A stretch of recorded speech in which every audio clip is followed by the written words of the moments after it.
মানুষের জন্য উনি কথা বলবেন এবং কি কথাটি বলবেন। এখানে আমরা সবাই আলোচনা করেছি। আমাদের আরো অনেক আলোচনা আছে, কিন্তু সব কথা এই পরিসরে বলতে পারবেন বলে আশঙ্কা করেছি। আসলে এই যে আশঙ্কা জায়গাটা কেন,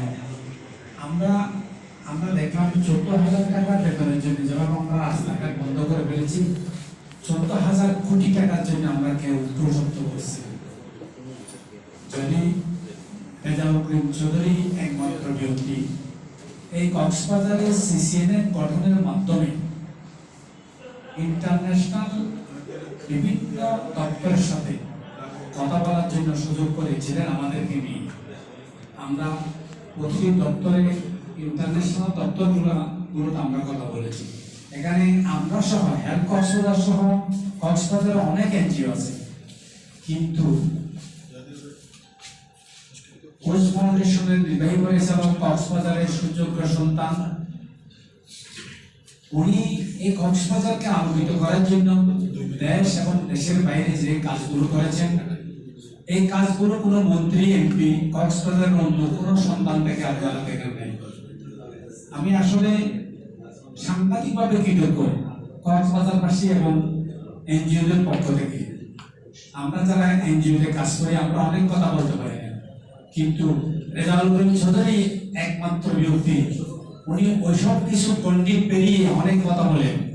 আজকে আমাদের মাঝে উপস্থিত আছেন প্রেস ক্লাবের সভাপতি মাহবাই, উনি কক্সবাজারের একটি ফোরামে থাকেন, উনি তো কোনোদিন আমাদের সাথে এভাবে একটা ডায়লগ করেন নাই। উনিও তো একটা ডায়লগ করতে পারতেন, ওই ফোরামে আমাদের পক্ষ হয়ে কি বলবেন। অর্থাৎ আমি ওনাকে ওনার দোষ বলছি না, বলছি যে এই অ্যাকাউন্টেবিলিটি আমাদের আসা দরকার।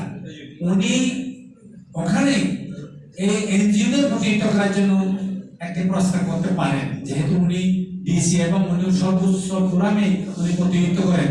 এবং আমি আশা করি প্রেস ক্লাব এবং যেভাবে ভয়েস রেস করেছে কক্সবাজারের জন্য, সাংবাদিকরা যেভাবে ভয়েস রেস করেছে কক্সবাজারের জন্য, এই সাংবাদিকের না হলে আমাদেরকে, আমরা যারা এনজিও করি, আমরা কক্সবাজারে যে সমস্ত ছেলেরা চাকরি করে কারো একটি চাকরি হতে বলে আমার বিশ্বাস হয় না। সুতরাং আমি আশা করি রেজাউল করিম চৌধুরী নিউ ইয়র্কে যাচ্ছেন, উনি আমাদের পক্ষে কথা বলবেন।